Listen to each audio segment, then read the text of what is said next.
ሰላም ሰላም ውድና የተከበራችሁ የዩቱብ አድማጭ ተመልካቾቼ ዛሬም ለየት ባለ ቪዲዮ መጥቻለሁ።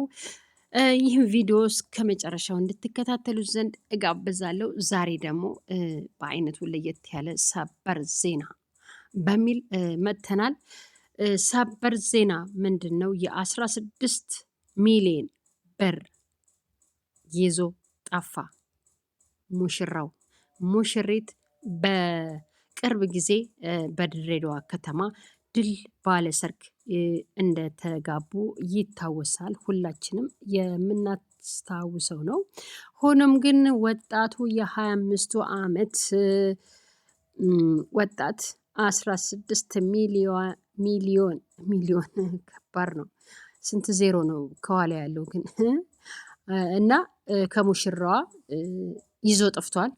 ሙሽራዋ የምትኖረው የ55 እድሜ ባለጸጋ ናት እና እሱ ደግሞ የ25 ዓመት ወጣት ነው። እንግዲህ በመሃላቸው የ30 ዓመት ልዩነት ነው ያለው። በወቅቱ ግን ሲጋቡ በጣም ብዙ ሰዎች ተቃውሞም አለ ደጋፊም አለ። እና ምንድን ነው ይህ የሆነው? በመጀመሪያ ደረጃ ሲገናኙ እሷ አሜሪካዊ ናት፣ እሱ ደግሞ በሀረር ከተማ ተወልደው ያደገ ወጣት ነው። እንግዲህ ፍቅር አገናኛቸው። ፍቅር እድሜ አይገድበውም፣ ፍቅር ካለ ምንም ችግር የለም ሲሉ በጣም ብዙ በርካታ ሰዎች በሰርጋቸው ቀን ደግፈዋታል። በአንድ በኩል ደግሞ ኧረ ተይ እኮ ለገንዘብ ብሎ ነው፣ አይሆንሽም በጭራሽ እንዴ! እሱ እኮ በጣም ወጣት ነው። 25 ዓመት ማለት በጣም ወጣት ነው። በጣም ህይወትን ያላየ ገና ገና ገና እና ሲሉ ብዙዎቹ ተደምጠዋል። ነገር ግን እሷ ደግሞ ለፍቅረኛዋ ለዚሁ ካሊድ ነው ካሊድ ውዴ አንተ እኔን ለገንዘብ ብለህ ነው እንዲወደድከኝ ስትል ትጠይቀዋለች። አረ ይላል ሙሽራው ካሊድ፣ አረ በፍጹም የኔ ፍቅር፣ እኔ አንቺን በገንዘብ አይደለም፣ እንደውም ይላል ካሊድ ሲናገር በወቅቱ እንደውም አፈቀራት ብለው ሲናደዱ አግብቼሽ ነው የዘላለሜ የማደርግሽ ሲል አሳፍሯቸዋል። ማለትም እንዲህ በሶሻል ሚዲያ መነጋገሪያ ነበሩ በወቅቱ ሲጋቡ እና ሰርጋቸውም ድል ባለ ሰርግ ነበረ የተጋቡት።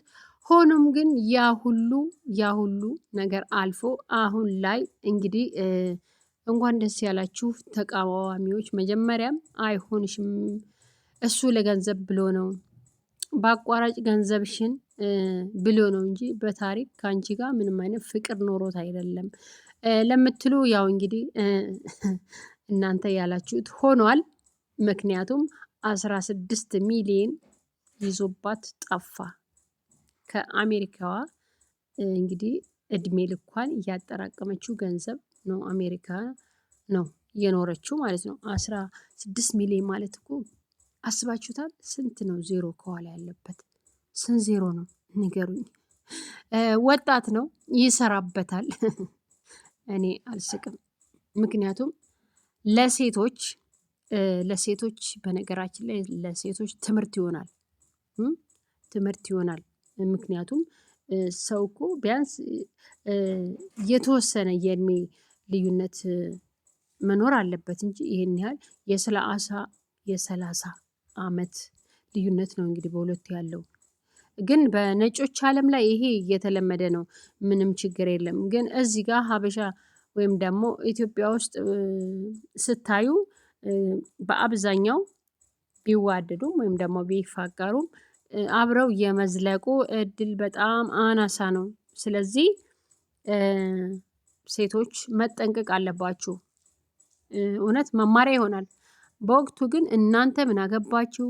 በሰው ህይወት ገብታችሁ እንደዚህ የምትሉ ምን አገባችሁ? እናንተ ለምንድነው የራሳችሁን ህይወት አትኖሩም ወይ? በቃ ምድረ ምናምን በቃ ኮሜንት ላይ ሁለቱ ሲጋቡ የተሰጣቸው አስተያየት በጣም ብዙ ነበረ። በጣም ደጋፊም አላቸው። እንደዚሁም ደግሞ ኧረ እባክሽን አንቺ ምን ሆነሽ ነው እንደዚህ ሲሉ በጣም ብዙዎቹ ሲተቿቸው ነበረ።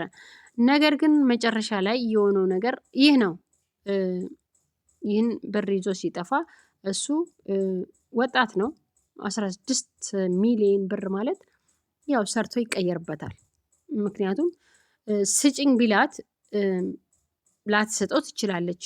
ስለዚህ እሱ ደግሞ በአቋራጭ የሚባለውን ነገር ግምት ውስጥ አስገብቶ እንግዲህ ይሄንን ብር ለማምጣት ብዙ አመት ሊወስድበት ስለሚችል መስራት አለበት እና አይ ይህ ሁሉ ከምደክም ለምንድነው እሷ እኮ ብር አላት ከዚህ በኋላ ምን ያህልስ አመት ትኖራለች በሚል እንግዲህ ካልኩሌት አድርጎ ነው እውነት ካልኩሌት አድርጎ ነው እንጂ ስለዚህ ግን እሱ በጣም ቸኩሏል። ምክንያቱም ልትሰጠው ትችል ነበር አብሮ ሲኖሩ እንግዲህ ኦልሞስት 1 አመት አይሆናቸውም ከተጋቡ አይደል?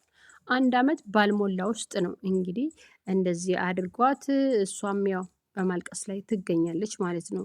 ይሄ ለሴቶች መማሪያ ነው የሚሆነው ሴቶች መጠንቀቅ አለባችሁ። ከማን ጋር መሆን እንዳለባችሁ እንግዲህ ትዳር ማለት ቀጣይነት ያለው እንጂ የሆነ የኮንትራት ምናምን ለሁለት ወር ለሁለት አመት ምናምን የሚባል ነገር አይደለም። እና ስለዚህ እሷ ደግሞ እድሜ ልኳን በውጭው አለም ነው የኖረችው። ምክንያቱም ስራ ስትሰራ ያው እድሜዋ በጣም ስለሄደ እንግዲህ እሷ ደግሞ በአጋጣሚ ተዋወቁ ተጋቡ። እና ሲጋቡም ደግሞ ሶሻል ሚዲያ ላይ በጣም ብዙ እንትን ነበረ የነሱ ወሬ ነበረ በአንድ ሰሞን እንዴት እንደዚህ ይሆናል ምናምን አዲስ ባይሆንም ሆኖም ግን አሁን እንግዲህ ሴቶች መማር አለባችሁ እዚህ ጋር እንዴ አስቡት እስኪ ስለዚህ እሱ ደግሞ በቃ ምንም በድፍረት ነበር ሶሻል ሚዲያ ላይ የሚናገረው የኔ ፍቅር እኔ አንቺን ገንዘብ ብዬ ሳይሆን በቃ አንቺን አፍቅሬ ነው እንጂ ገንዘብሽን ብዬ አይደለም። ስለዚህ በጣም በቃ በኮንፊደንስ ነበር ሲናገር የነበረው። ሶ ስለዚህ እሷ ደግሞ ያው እውነት መስሏት በወቅቱ ያው ሴቶች የዋሆች አይደሉ ጋይስ ወንዶች ስማርቶች ናቸው። እና በደካማ ጎኗ ገብቶ ያው እንግዲህ ምንም ማድረግ አይቻልም የሆነ ሆኗል። ሴቶች ከዚህ መማር አለባችሁ በቃ ተማሩ እንዴ